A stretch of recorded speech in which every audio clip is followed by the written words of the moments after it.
Domestic violence in military families is the topic of a YWCA workshop next week.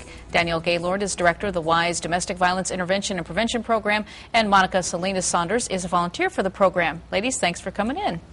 Danielle, first of all, how did this workshop come about?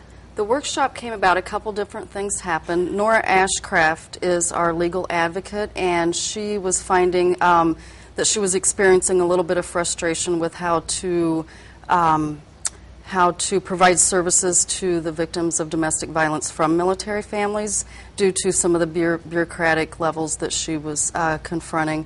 So that conversations with Nora combined with conversations with Monica, who volunteers in the shelter, helped us to realize that this is an issue that we needed to address and bring forth to the community and start talking about the domestic violence issues with military families. Monica, what sort of evidence is there about violence in military families?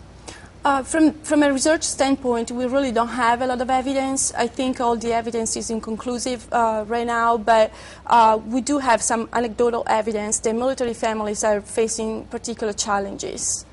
But what makes military families, maybe say, different than civilian families when it comes to domestic violence? Well, just to think about the fact that they often experience deployment, relocations, and other stresses that they are just typical of this population. All right, the workshop next week, who will benefit? Who are you suggesting to come?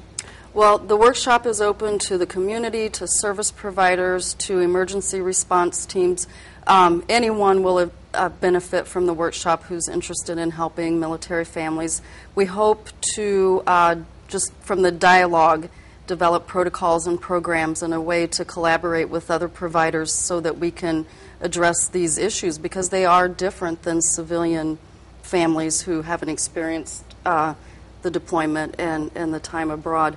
And then ultimately our overarching goal is to help the families.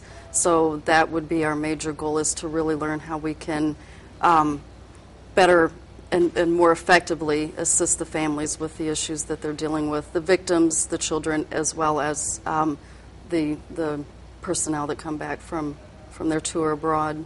Okay, Leaving Violence Abroad is Wednesday, June 10th from 11:30 to 2:30 at the YWCA on North 6th Street. Please call and let them know that you're interested in attending. They would like reservations in advance. Ladies, thank you very much. Thank you very much. Well, research